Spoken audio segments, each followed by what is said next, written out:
Hey everybody, welcome to Aimee'S Ammo. This is Pastor Aimee Kyambadde live from Lubowa, Uganda. I'm happy to have you here with me tonight. Tonight's our first show, and so I just want to share a little bit of background about just where Aimee'S Ammo came from and what that's all about.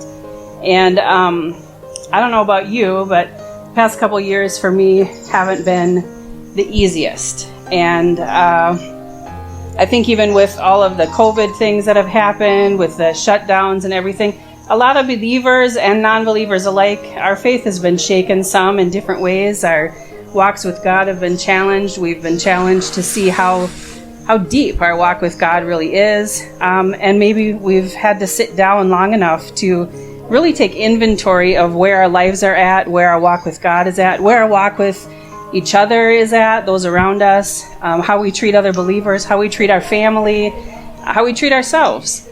I don't know what your story is, but I think as human beings, we're all pretty similar in the sense that we have similar needs. You know, we all want to be loved, we all want to be accepted, we all want to feel purposeful and do something of purpose. Many of us in our physical bodies wrestle with different things. In our minds, we wrestle with different thoughts. There isn't any human being who's exempt from all of those things. We just may experience them from one extreme to another at different times in our lives. And so this last couple of years, as I was going through just varied experiences and just seeking the Lord on, you know, what do you want from me in this time, in this season, as we begin going through the COVID stuff, I just took inventory of myself and my life. And one of the things that the Lord began to show me is that I think in many cases, many believers, we have so much ammunition, so many tools at our disposal, just an array of things that can be used to bless others, to bless ourselves, to serve the Lord with, to grow deeper in our walk with God, and just to experience the richness of all that God has for us. And yet we often don't. And then we find ourselves disillusioned at some point or another, wondering where God is, if everything we've been taught is real. Say, for example, if you need healing in your body and it doesn't happen like you expected, or you believe God was going to prosper you, but you're still struggling financially, or, you know, you had a relationship you thought was going to last and it didn't last. Whatever the case may be, we have all these different ideas and thoughts, and we want them, we want to prosper, we want to grow, we want to mature, and yet we don't always see it the way that we thought. Or like in my case, you may not have seen it in me, but I was really struggling in a way of just feeling very internally bound, if that makes any sense to you. If you've been there, you'll know what I mean.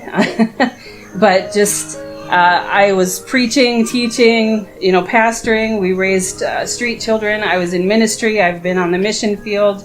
I've lived in another country. I've served wherever I felt the Lord wanted me to serve. But inside myself, I felt and still struggle in some different areas, just feeling trapped or feeling bound or frustrated. And just feeling like I'm not living my best life. I'm not victorious where I want to be. And I felt with Aimee'S Ammo, those are the things God was showing me, is I have all these things, but I'm struggling to utilize them. I'm struggling to dive deep into them and take a risk or experience the fullness of life that God's given to me. And then I started looking around me at all the different people going through different things, especially during COVID, and I realized everybody else is going through the same thing. We're just all at different places where we at. But those who are leaders in your lives, those who are lay people in your lives, those who are not believers in your lives, we're all still after the same thing. And we actually have access to the same tools and the same ammunition. But just like war, when we're going to war, when we're preparing for a battle, not everybody uses the same ammunition. Not everybody uses the same weapons. Not everybody's trained or skilled in the same things. And so those are things God began to show me. And then he also began to show me how, just like with the story of weapons and war,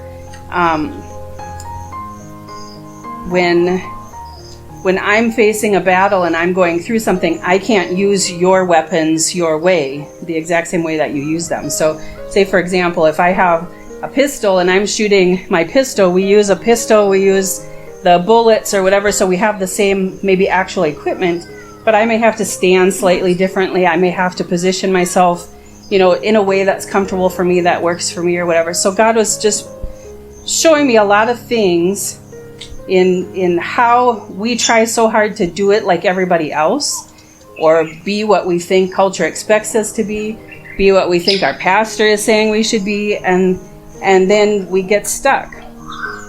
And so I just wanted to take time to explore together those places of battle, I guess you could say, where we get stuck, where we feel unfruitful, and I want us to grow together. So I want to tell you some stories about myself. One of the things I realized about myself, you might think I'm not very selfish, but over the last couple of years, I think I am.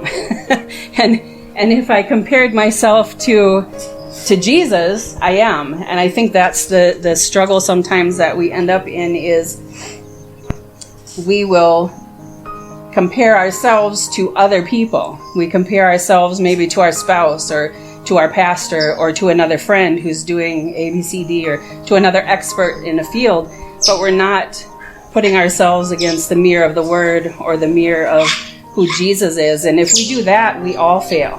We all never reach perfection. But yet somehow He graces us and He gives us, and one of those tools or those ammunitions that He gives us is His grace. Even His mercy, His love and His compassion, all those fruits of the Spirit, those are ammunition that we can use as we go throughout life. But I remember one day, probably about a year ago, in the States I have a permit to carry a pistol. And so there, not here in Uganda, so don't anybody come looking for me, I don't have one here, but in the States I have a pistol that I can carry, and I can wear it with me wherever I go, as long as I'm not in like a federal building or a school or something. But I was looking at it one day as I was taking it out and loading it with bullets, and I was at the range and I was going to practice shooting. And all of a sudden it just dawned on me that if I don't put bullets in here and I don't know how to use this properly, this gun is of no use to me. It's not a danger. A lot of people fear guns and worry about guns and that sort of thing, but if the gun is just sitting there, if the gun has no ammunition in it, if there is no one to pull the trigger, it has absolutely no power. There's absolutely nothing that it can do to you other than sit there and scare you with its presence, And so as I began to think about that and meditate about that, I thought, how much more does that apply to just our daily living, our daily life? Like, people will tell you, read the Word. That's ammunition. If you look at yourself, look at myself as a weapon. The Lord put me here. I'm a weapon. I can be used for God's glory, or I can be used for the enemy's pleasures. I can be a light in the kingdom of God. I can be salt to the earth, or I can be used to be destructive. And that makes me the sort of a weapon, right? But I have to have some kind of ammunition to be able to be powerful, to be able to be effective, to be able to defeat the enemy, if it's enemy I need to defeat. And for most of us, the enemy that we need to defeat is really within, or it's the true enemy, where we're dealing with the enemy of our soul, who is Satan. How do I defeat that enemy? That's the area where I think that we get stuck. And as I've been here in Uganda over the years, one of the things that I've noticed that we struggle with a lot is that real depth in the Word, that real depth in relationship, that real honesty, that where our character and our morals and our behavior, our thoughts, all of those things begin to really just be completely transformed. How does that get transformed? It gets transformed by us learning how to use that ammunition and using it. Right? It doesn't get used by me just saying, oh, I have the wonderful weapon of the Word that I can use against the enemy, but I never pick it up and use it. Some of us go to church and we sit in a church service and the pastor preaches to us. We go to the pastor and we ask for counsel, maybe with our boyfriend or our girlfriend or our spouse or with a family or whatever, and we're asking the pastor, give us advice. But then if I ask you back, what does the Word say about your situation? Very few people can answer that question. What does the Word say about your situation? What is the Lord saying to you? How much have you dug into that walk with Him to get the answers that you need? We're often looking, like the Israelites did, looking for someone else to lead us out of Egypt. And yet we have the God, the King of glory. We've got the Almighty God here, ready, able, equipping us to be able to lead us out. But yet we're looking around, who can I follow? It doesn't mean that we shouldn't follow anyone. It means that He has given us direct access to Him. But we don't activate that in our life, so we often don't see the fruits.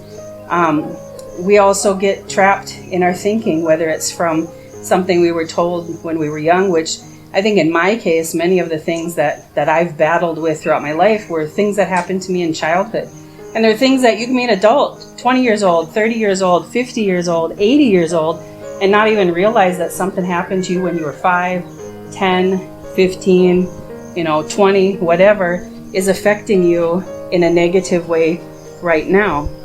But the only way I can get healed and deliver that, another ammunition, is to speak it out, to expose the truth, to unleash the secrets. We all have secrets. Now there's wisdom in where we let those secrets out, and how we let those secrets out. But I always say that secrets are the enemy's playing ground. You're totally, when we keep secrets and we hide things, whether it's our guilt, our shame, our pain, our weakness, whatever it is, when we get trapped in that lie that we have to hide it and pretend that it's not there, that it doesn't exist, we get bound, we get stuck, we get frozen, and we can't move. We can't be fruitful. We can't be productive. We can't bear fruit to the level that God intended us for us to.